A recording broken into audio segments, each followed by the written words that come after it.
Hi, welcome back to the next in a series on learning how to program as an assembly language on the Atari 8-bit computer using the Mac 65 assembler editor cartridge. Hopefully tonight what we're going to get started on is actually stitching together a whole program that I demoed in an earlier video that I had written in both BASIC and Action. And now we're going to write it in assembly language, and it's basically going to be us taking the various parts of things that we've already done and stitching them together to make a full working program out of it. There are a couple of changes to so this is the program where we left off at the end of the last video, and just a reminder of where we're at so far, and then we'll talk about where we're going, and then I'm going to get on my soapbox a little bit tonight, so before we get programming, but hopefully it's all worth it in the end.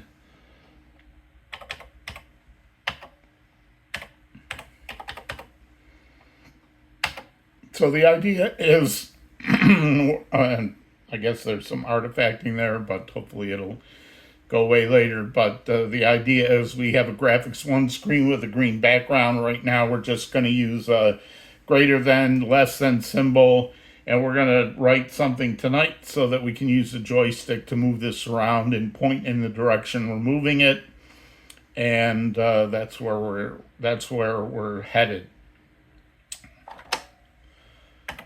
There are a couple changes to this that I made when I uploaded this to GitHub, other than fully commenting the code. Again, if you want fully commented code, you can go and check out the GitHub a couple days after the video. I usually have it up by then. But there were 2 changes I made, and we're going to make those right now in case you haven't looked at the GitHub version or what's going on there.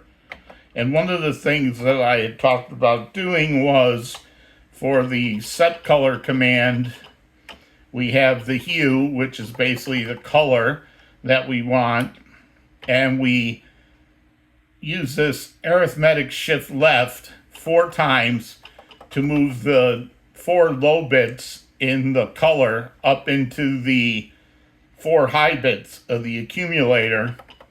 And then we were doing this clear carry and then add carry the luminance to get the basically 16 times the hue plus luminance equals the color that we store in the color register, right? But I also had commented that this probably works just as well.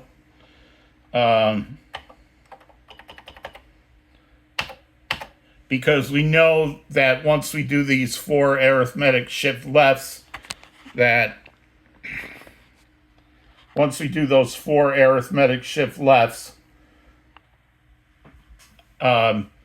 low bit will be cleared because arithmetic shift left doesn't roll anything in from the carry bit. So we're clearing out the lower ones. And we know that the OR, luminance, only has value in the lower 4 bits. And we know that OR will mush all the bits together into one number. So essentially doing an OR on hue and luminance where you know that the bottom 4 bytes of one and the upper 4 bytes of the other are empty, then you can use OR to mush them together and save yourself a byte. So that's one change I made. I talked about it, but now I'm doing it. And then the other change was just sort of a typo on my part, and that is I had mentioned at the end of during the last video that I was going to start using begin to note where the program started and end where it ends. So I never changed that from start to begin because we started using start for the start key on the console keys. All right, so here's the soapbox time. I had mentioned early on that I didn't really have yet a coding style or coding practices for assembly language on the 8-bit. This camera stand is going to kill me tonight, I think, if it keeps moving. But I was sort of finding my way, and up until now, we're just doing bits and pieces and demos. But now that we're going to actually start to write a program, I wanted to create, at least for myself, a set of standard coding practices for 6502 assembly on the Atari with Mac 65. Now, what are standard coding practices? A lot of languages have these, like C, C++, Java, Python, etc. They're just accepted practices for programmers that help your code remain consistent, which means it'll always look the same, and the same things will always mean the same things. It makes your code more readable, and it makes it easier to maintain. So having a set of good coding practices that you can, it's basically a set of rules that you agree to when you're programming, and you follow those rules, and hopefully that makes your code more readable and easier to maintain and more consistent. And you may say, okay, I'm programming in a language that's over 40 years old, on a computer that's over 40 years old. Do I really need the coding practices? And I'm saying, after being in the business as long as I have, yes, they are something you want to have, because even if it's only you in the privacy of your home, if you do any amount of coding, at some point you're going to pull up a piece of code that you wrote before, and you're going to look at it and you're going to be thinking, what the heck was I thinking? What was I doing here? What does this code even do? I don't understand it. So that's what they, because my goal here is not just to teach you how to program in assembly language. That's certainly a goal. But I also want to teach you how to do it well, and how to do it in a way that you can keep your code maintainable and have good practices. So I want to install that. If you watch my action series, I was very fussy at times. This camera, come on.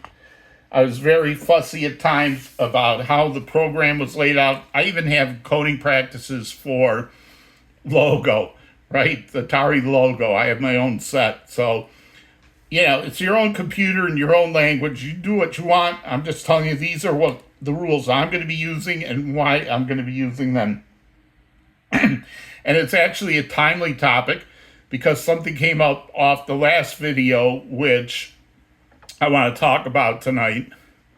And that is, for some of these commands, I did this.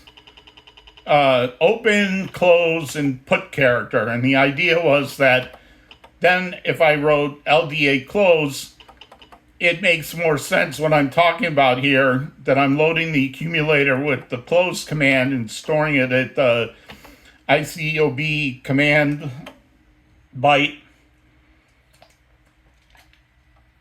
And here I'm loading the command byte with the open. And it's easier to read than using 3 or C or B for put character. And then someone said to me, I don't understand why you just don't do this.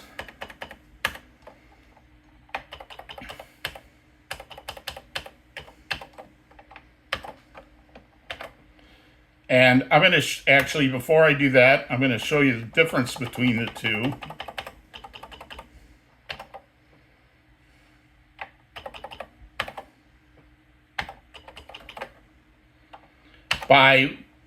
By kicking off the assembler.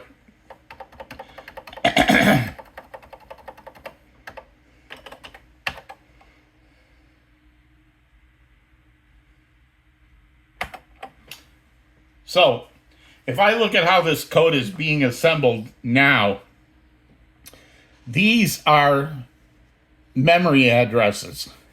And you see the compiler does not, the assembler does not allocate any memory addresses for these. It just says these labels are these memory addresses.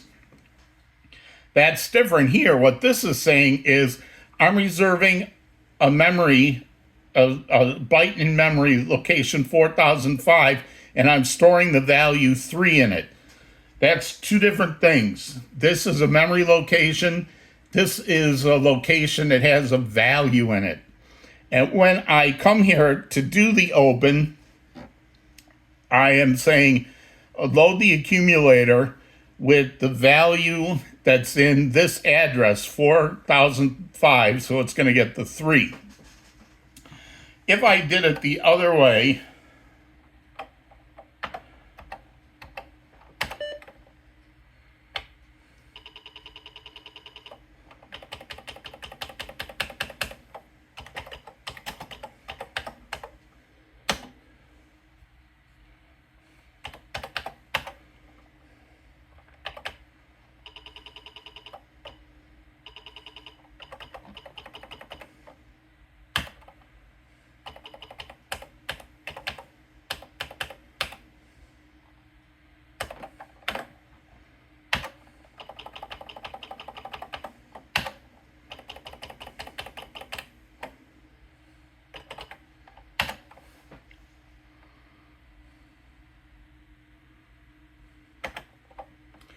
then what happens is it doesn't reserve a byte in memory for this 3.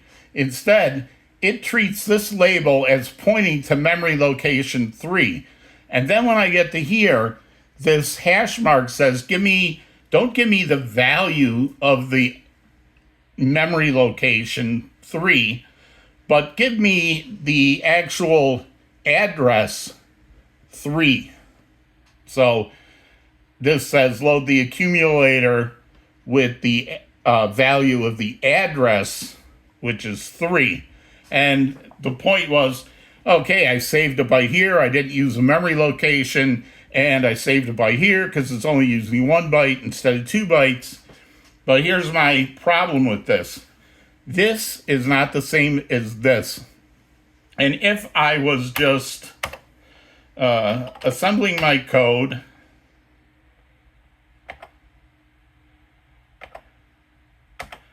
and I only got this far and I saw this, what does this mean, opens equals 3? Is it a memory location, or is it supposed to be the value of 3? What you're doing when you do this is you're taking a memory location and you're not using it as a memory location. You're taking the advantage of the fact that you can use the address here. That is not consistent, because that's not the same as this. These both assign memory locations, but the only time I want to actually get the address of a memory location is when I'm loading the address of a location into a buffer or a pointer to the actual memory location. And this is a maybe even clearer example of the problem here.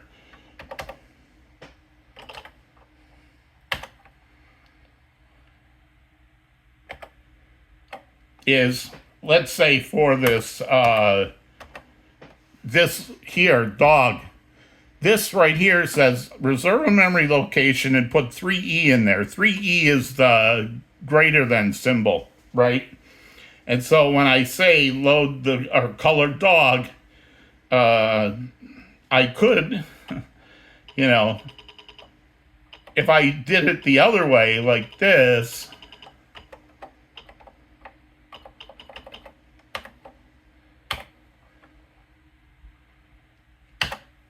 oh, sorry, let me,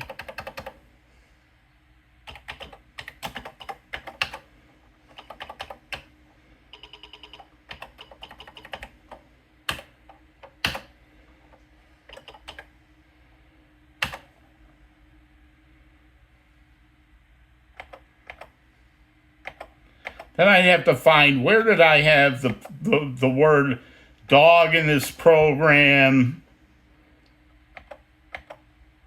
It's here on line 800. I have to know that I really want, if now on,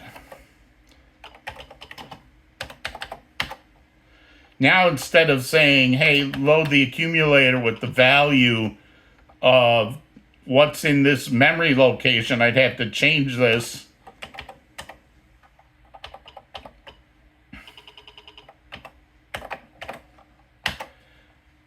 And you got to remember why I was using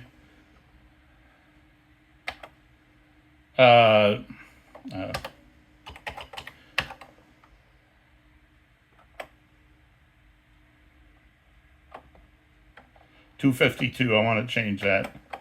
All right. You got to remember why I was using these in the first place.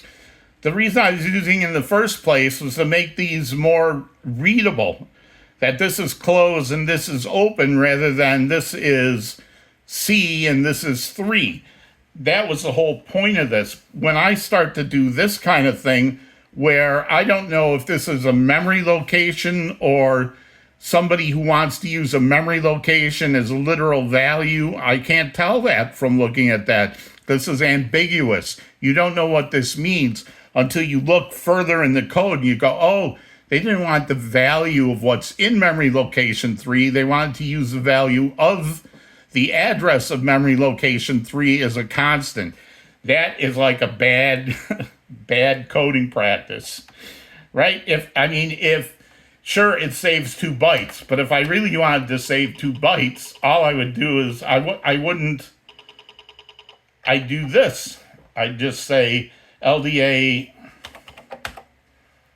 and open is 3, right? I'd say this, and I'd put a comment.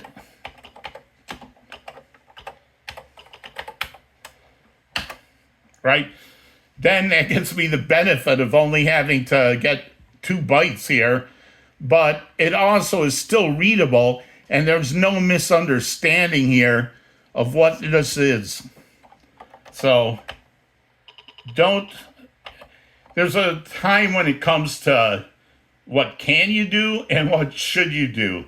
And we're at the point where, and I don't want to give anybody like the wrong impression from a couple videos back when I showed about how to condense code and save memory locations and all that. The main point of that was to show you that there's like 15 different ways to skin a cat in assembly language, and kind of to give you a feel of what people in the olden days, when they only had 8K or 16K, had to go through to get something to fit. We don't have those problems. And there's nothing that we're going to be writing that is, until we get to like display list interrupts or vertical blank interrupts, there's nothing that we're going to be writing that we need to crunch memory or crunch time. So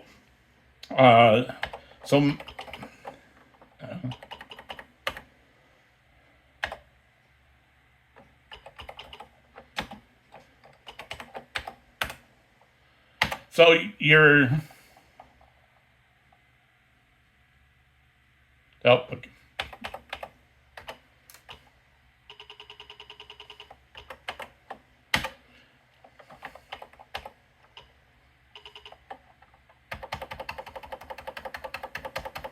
Anyway, the point is, you're never going to see me, and this will come up in my rules. I also want to don't want to make sure I change 252.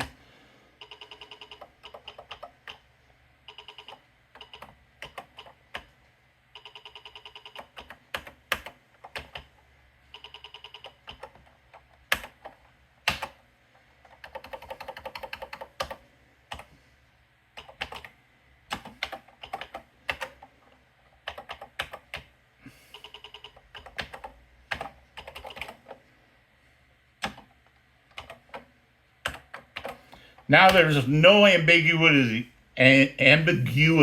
here. This will always mean dog is referring to a memory location that holds the value of 3E. So here are my coding standards that I'm going to be using. I kind of wrote them all down here for me today, and hopefully for you. And so we're just going to go through these. So these are other than the already mandated Mac65 assembler syntaxes that we already have. I'm going to try to keep labels to 6 or less characters. That's just to keep it consistent with like mapping the Atari, and all the Atari memory maps seem to use labels that are 5 or 6 characters. We're going to stick with that where we can. Wherever you see in any code that I write, label equal value, it's always going to be a memory location. Now that might include a memory location that we're going to use as a variable. You're going to see that come up tonight. But in that case, that's a memory location to hold a variable where I want the variable in a very specific memory location. For a regular variable where I don't care where it is in memory, we're just going to use the .ds value. And for constants, there's 2 ways we're going to do it. We're either going to do it the way you see here with the label and .byte, or I am going to show you the other thing I've been thinking of, and that is having immediate mode commented for places where I refer to a constant many times in the code. And I'm going to use inline comments for those kind of constants. So what does that mean, what I just said? And we'll go back to that in a minute. So for instance, I have start byte 6, but we're going to be using that a lot, right? Because that determines the program exit. So it's going to keep looping around looking for the start button to be pushed. The other one that we're going to be using a lot is this put character, because every time we plot a blank or we plot the dog character, we're going to call that routine. So for these two, I am going to get rid of this label that uses a byte to save the memory address. But I'm going to do it in a readable way, not a bad programming practice way. So what we're going to do, and we're going to take advantage of some of the abilities of the Mac65 cartridge here.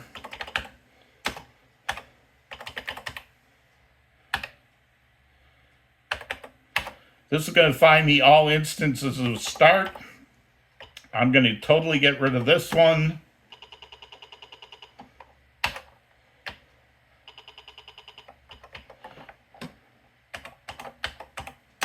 And I'm just going to comment this one.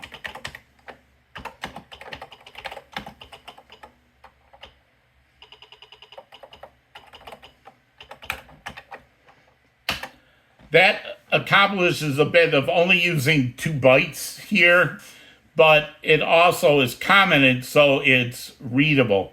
And the other thing I'm going to do is find and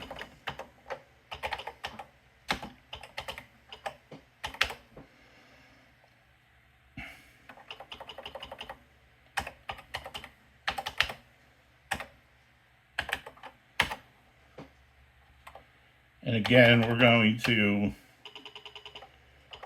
get rid of this.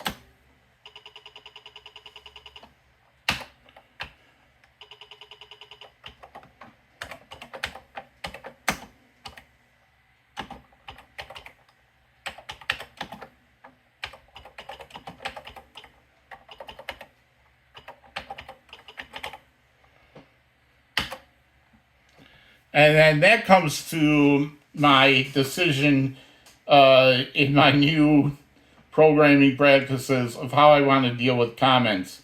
So far, I haven't been really putting inline comments in my code. I have been doing this code without comments, mainly because I want to not spend time writing comments when I'm doing a video. But the other reason I don't do it is because comments do take up space in the Mac65 editor, which will eat up some low mem. But again, that's not something we're going to have to worry about. But I'm not going to heavily comment like I do on GitHub. But what I am going to do is I'm going to start commenting all the literal values that I used. So those things I'm not using a label. So like for instance,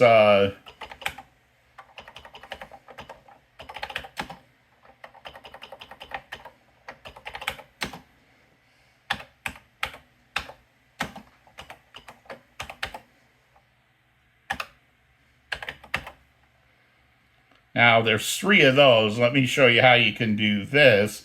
You can use replace, so that was fine. You can also use replace.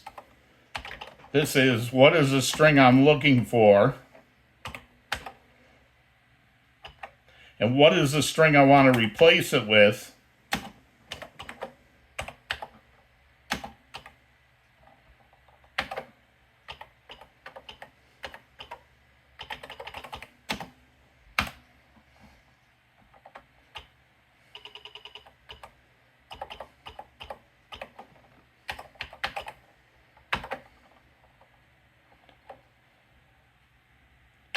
And again, I mark it with a delimiter and I say A for all. Oh, and I forgot, Max65 is going to capitalize this channel. But now if I do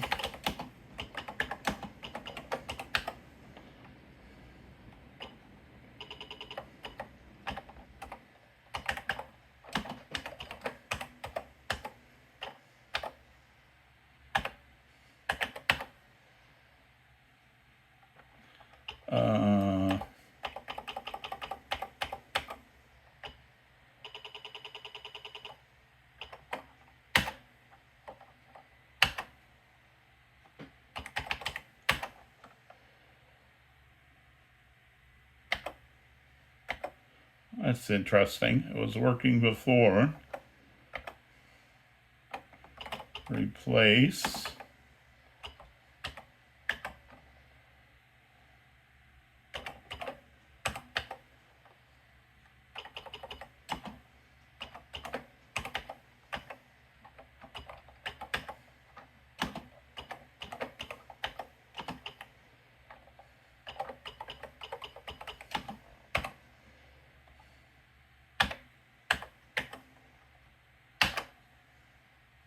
There we go.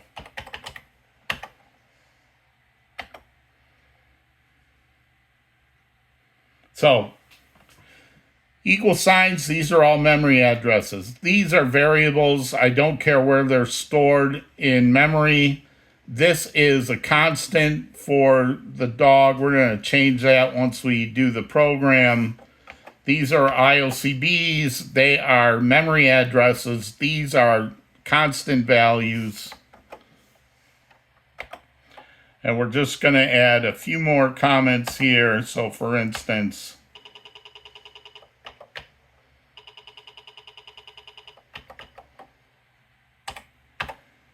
just so we remember, this is the read-write mode.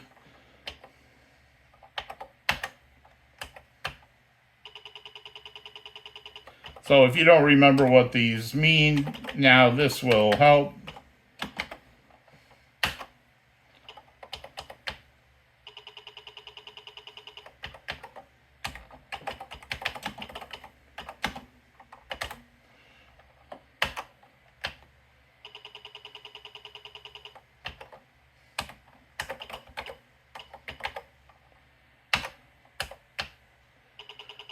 So this is all towards making the code readable and maintainable.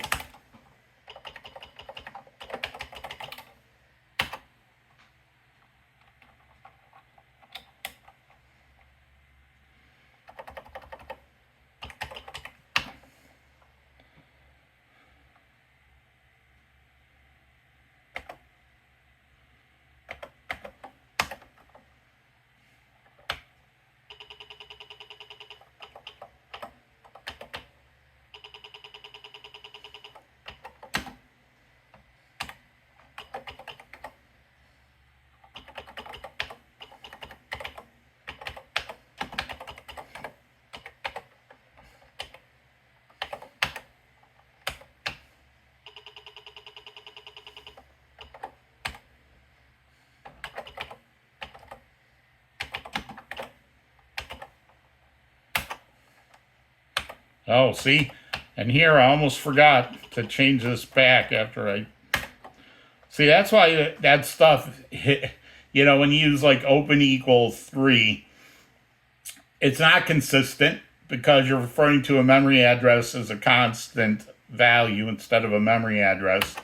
It's not readable because you don't know what it means until you find the proper context. And it's not maintainable because, or easily maintainable because of reasons like this, where you have to go figure out, you know, oh, do I use that thing or not? So this is a lot more easy. Let's got those. I think we just have a couple more to go.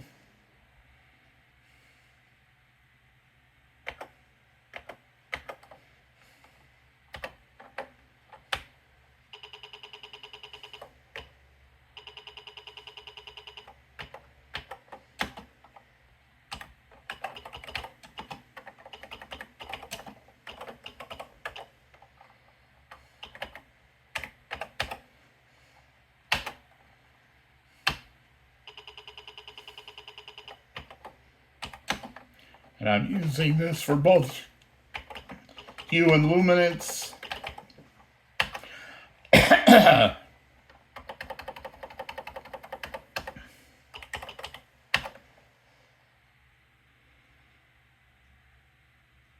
So now we'll have minimum comments, but only where there are values that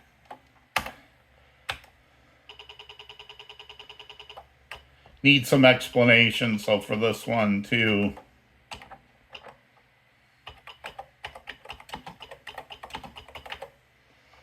for put character, it's a special buffer length of 0, and that's the last one we got. So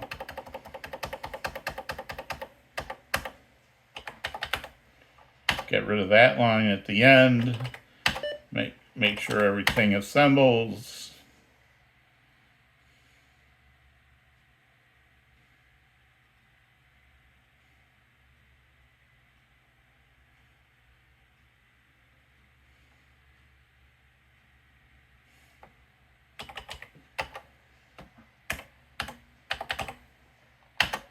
All right, we're good. And we'll save.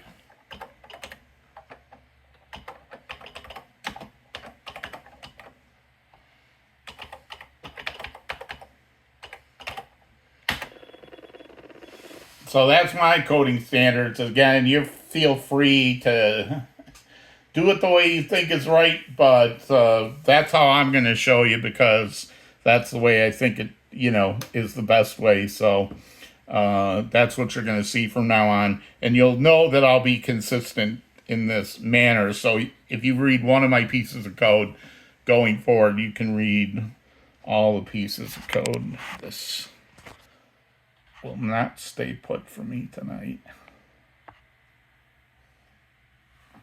And the last thing I want to talk about is how I structure programs.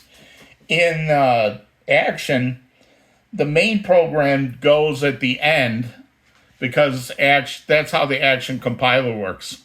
The Action compiler is a one-pass compiler, and everything has to be written before it's ever referenced in the program.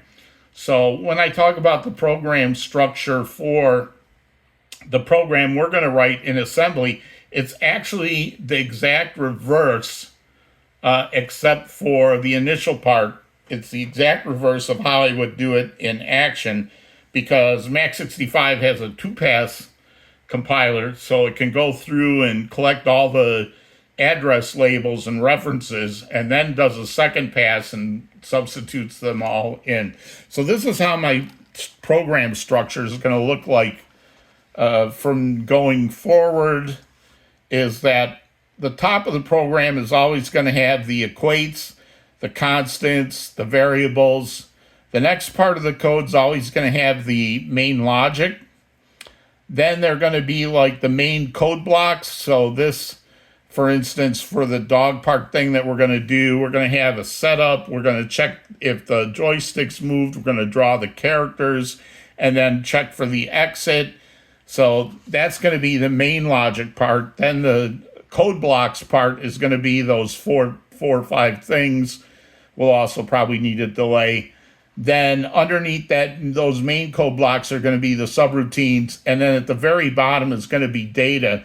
And what do I mean by data? I'm talking about things like strings, display list, player missile data, redefined characters, the DOS run address, all those kind of things I'm going to put at the bottom. So for this program, I kind of sort of did a sketch out of the line numbers I'm going to use for this. So I'm going to use like 0 through 990 for the equates, constants, variables. I'm going to use like 1000 to 1990 for the main logic, then the setup and the check move, and then drawing the characters and checking for exit. That I can probably get within that block. And then finally, we'll have the subroutines, and then at the bottom, data. The only data we're going to have here is like the address for the screen for the Open Graphics 1 and the data address for the run address for DOS. So I've got this program, and I want to reuse as much of it as I can. But unfortunately, the Max65 renumber utility renumbers the whole program. So what we're going to have to do is this, and I'm really flying I'm really flying blind tonight, in the sense that normally I will do all this stuff ahead of time and test it out, and then erase everything I did and write it a second time. But this time you're getting fresh code. So what we're going to have to do, at least how I see it, is start breaking this code up and then bringing it back, bringing it in, renumbering it.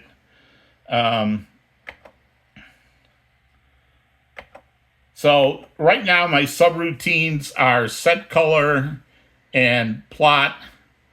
This is checking for the program exit. This I want to move up into the main code. So I really want to grab the two subroutines that I have right now.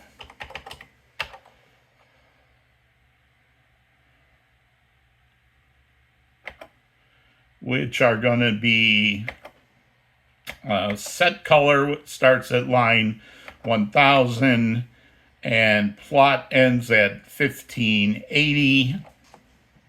So what we're going to do is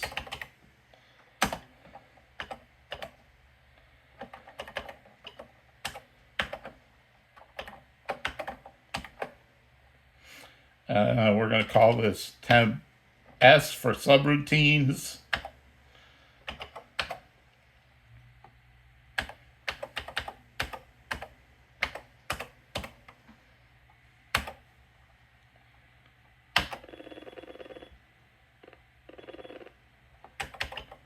And we're just going to make sure that worked before we erase it.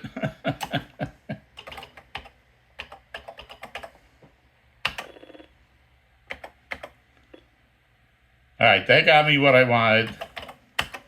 So now I'm free to delete those lines.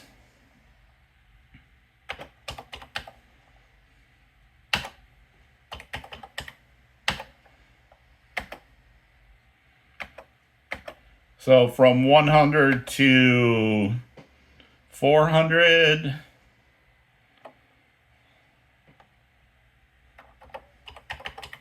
Usually I start at 100. Yeah, 100 to 400.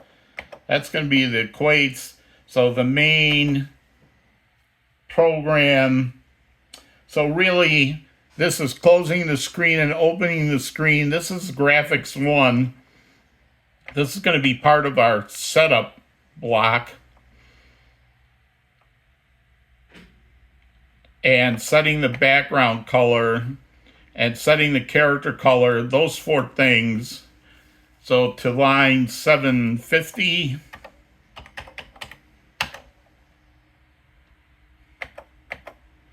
So basically lines 410 to 750 are going to be our setup. So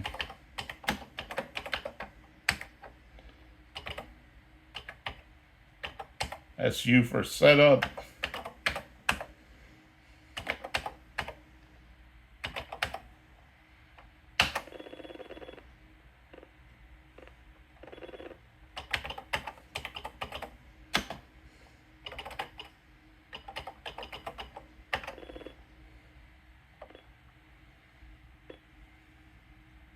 Good.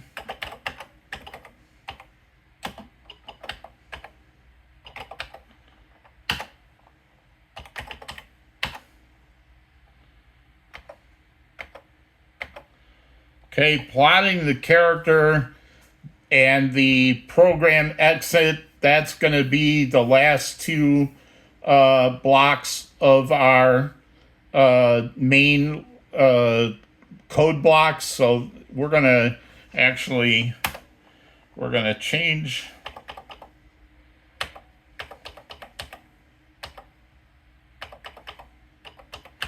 Instead of calling this infinity, we're going to call this for check exit.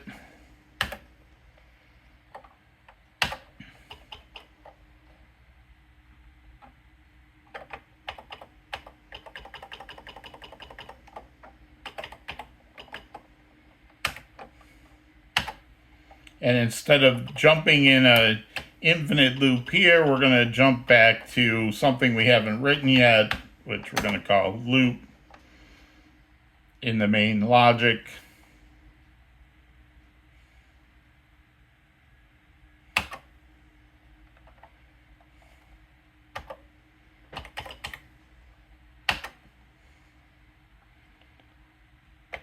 So that's going to be from 760 to 2030.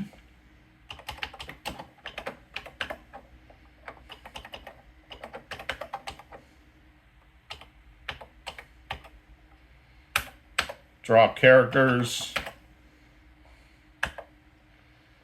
760 to 2030.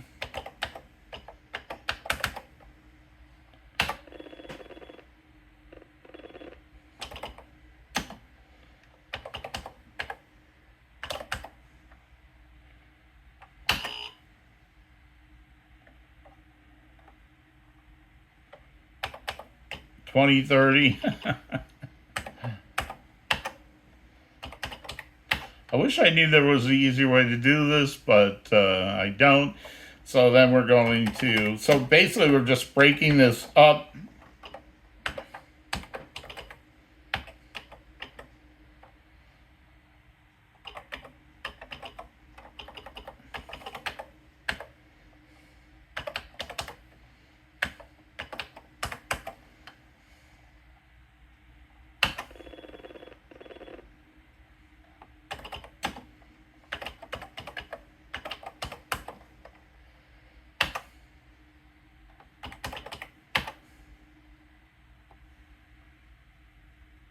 And finally, we're going to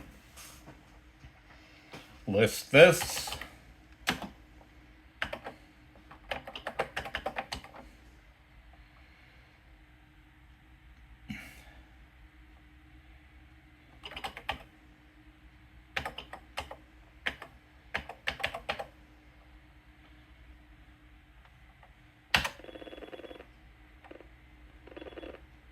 All right, so let's actually work with this part, renumber it, and save it again.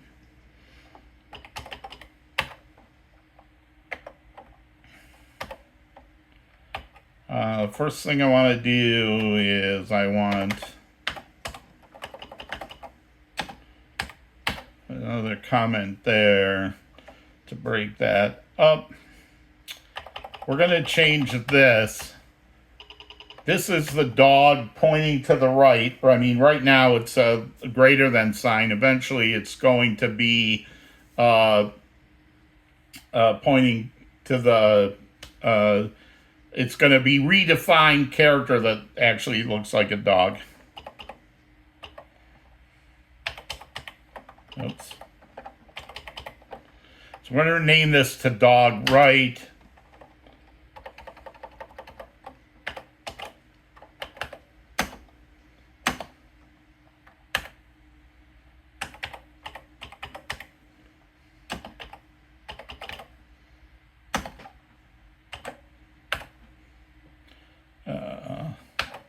So it's a 62 and 60. And then we're going to also need a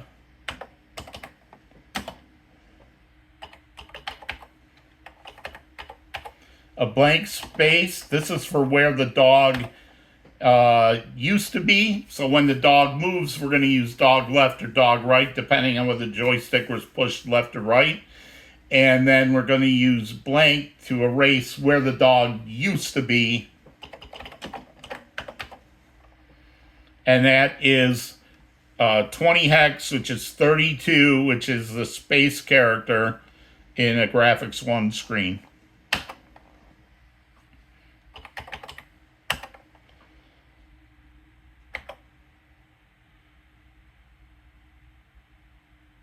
Now we're going to need some more variables. We're going to need the current X position.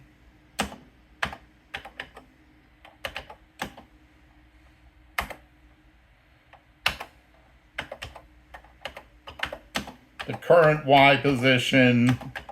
And here I'm actually talking about XY coordinates on a screen, not the X register and the Y register. And we're going to need where the dog was before. We'll call that the old X. And the old Y. And these are going to be 1-byte variables. So the difference here is these are variables. As the dog moves around the screen, these values are going to change. And what color we're going to put in there is going to change. It's going to be either the greater than, the less than, or the blank if it's the old position it was in. So you can, and 260.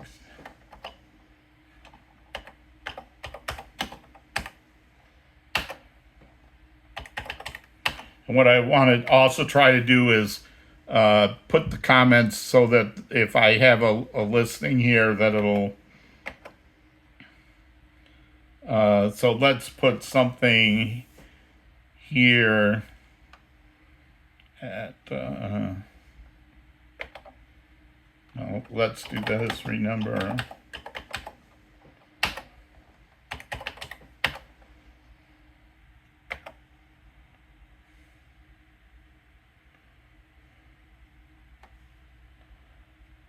I want to change these around. So I'm going to make this 290 and this 280.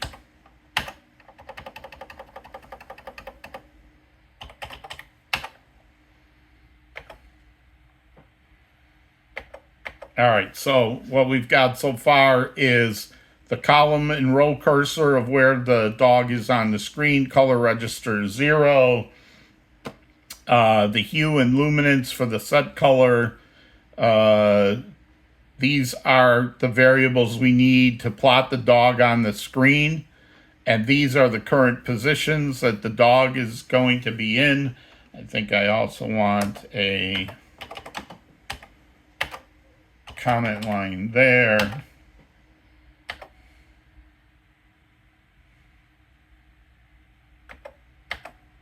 Right, so that breaks up hue and luminance and these. So I'm just trying to make this more readable, right? That's the whole point.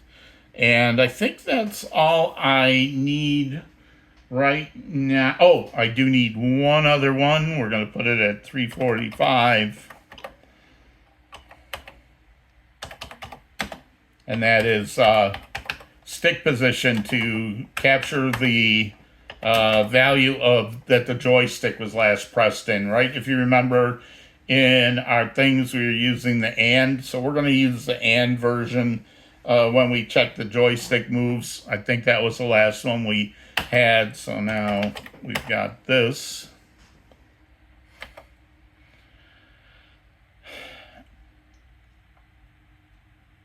So we've got the current X, current Y, old X, old Y, and stick position variables, and we've got some constants for what we're going to plot on the screen, and I think that's all we need. So we're going to renumber this one last time, and then we're going to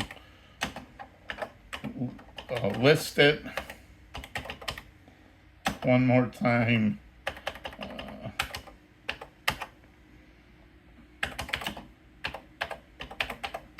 So I remember what the called these. All right, so this is temp equate. So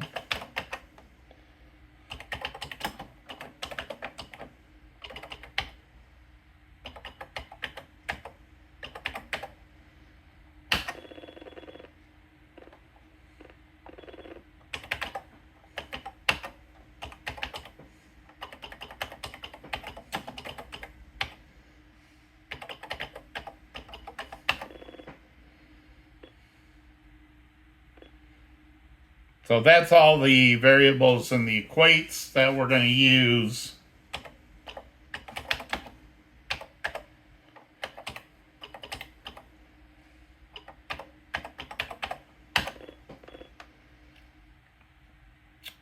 Now we're going to grab the data one. So we're going to type new, and we're going to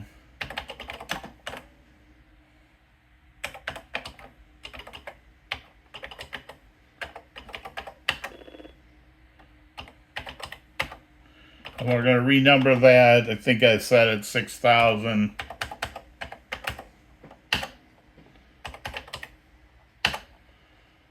All right, and we're going to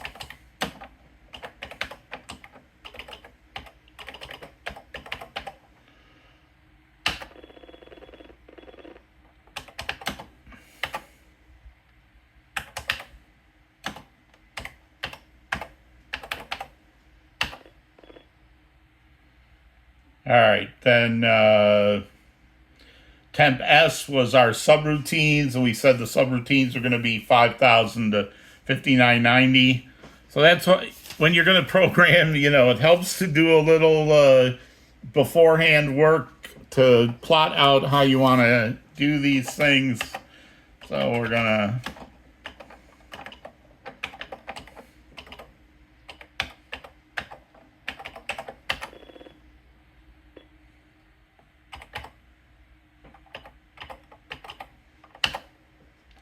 So set color and plot, those are our two subroutines that we have right now. We're going to renumber those from 5,000.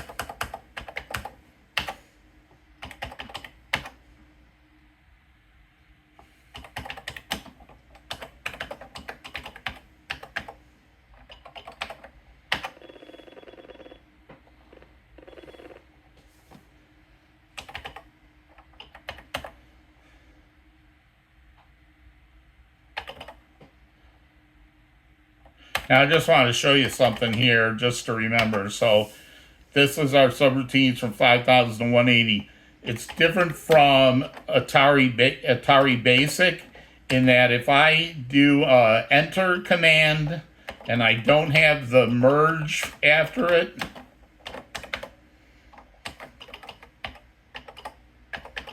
so this is our setup routine.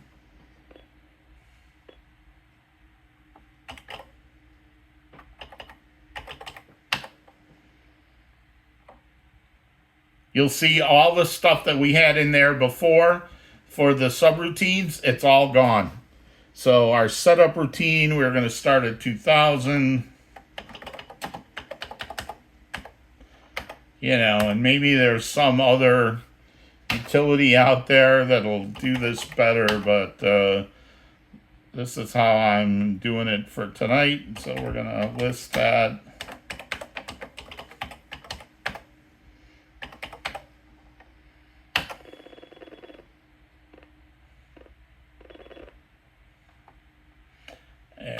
what do we got left that we didn't do?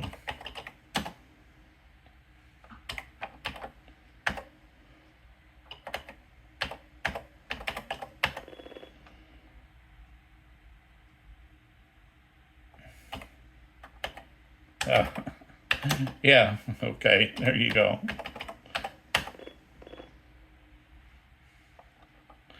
We did, oh, so this is where we're going to draw the characters. So we did this one, we did this one, we did this one, we did this one.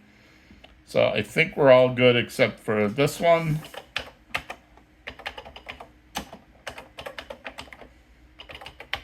Draw characters.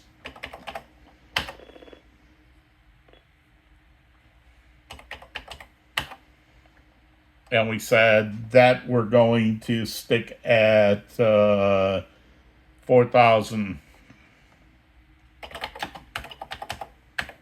This way, you'll see when I stitch it all together, we'll have room to drop in our regular code.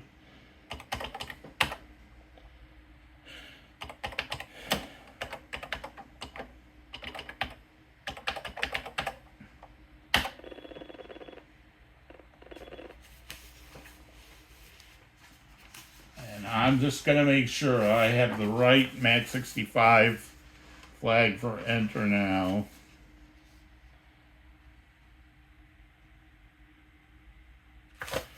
That's the one I want. All right, so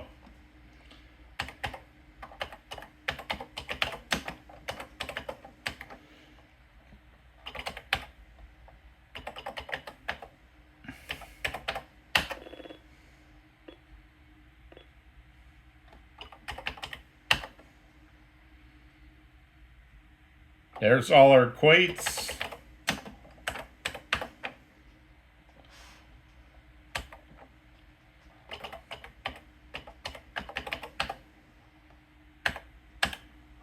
And now I'm using the M to merge.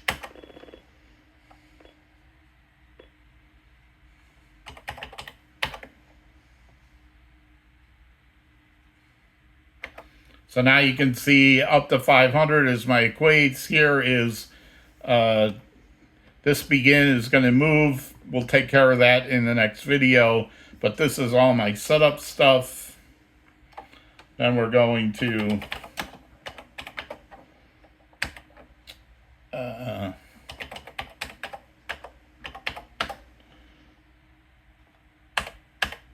don't want to forget that.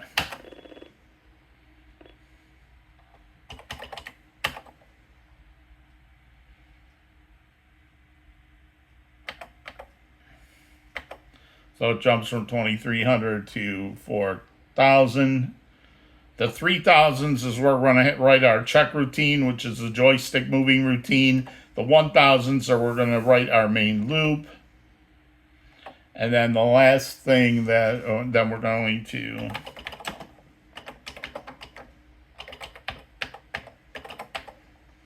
comma M. Don't forget now.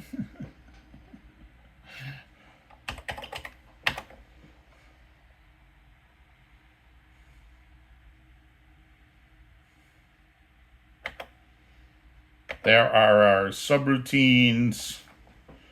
Let's just do this.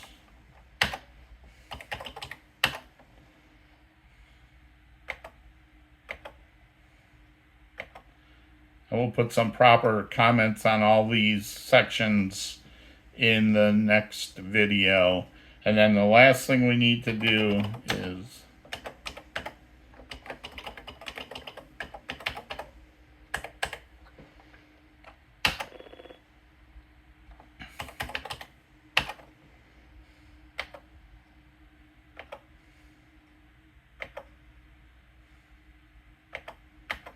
all right, let's take care of some things now. That's going to be where our main loop is going to begin.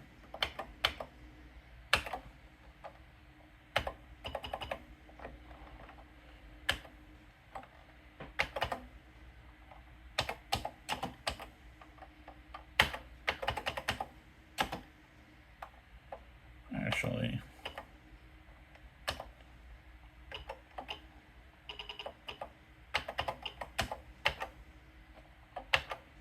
do this instead.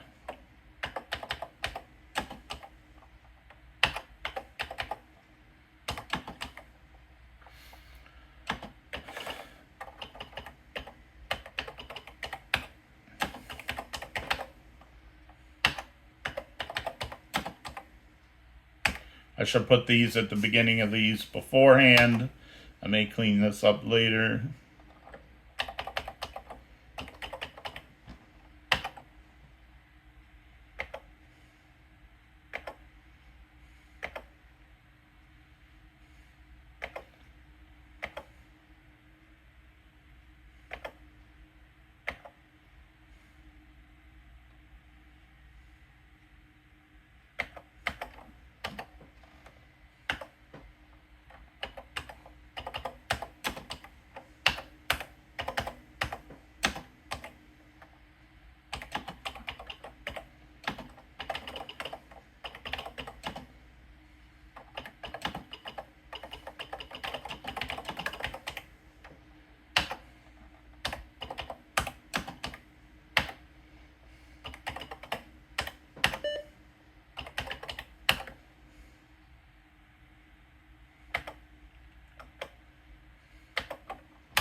So I'm just blocking off this code into the blocks so we know what each block does. And then the last thing we're going to do is here at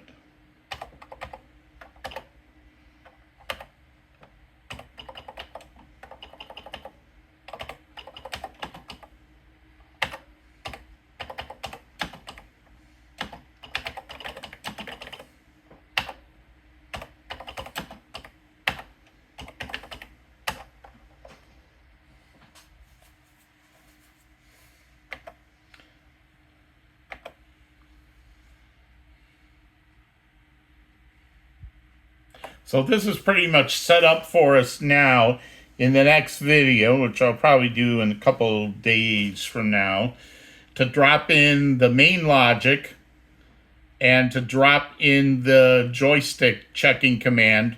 We're also going to need to change the draw character, which only draws one specific character, to start looking at our variables instead, but we'll take care of that in the next video.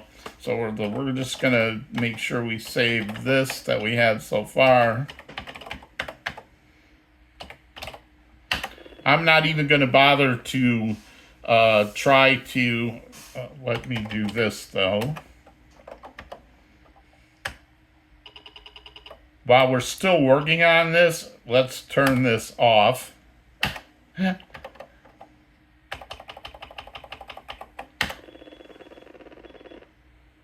So I know a lot maybe didn't happen in here, and I lectured a bit about good programming practices, but hopefully you understood that there's the more planning you do up front, and if you have a set of standard rules to follow in your programming, then you can look at these programs a year from now or 8 months from now or 5 years from now, and they'll still make sense to you because they'll be well documented, they'll be readable, and they'll be structured in such a way that the flow makes sense. So it took us some work to get there, and unfortunately the way Mac 65 does its renumbering, we had to break it up into pieces and renumber the pieces and then bring them and stitch them back together.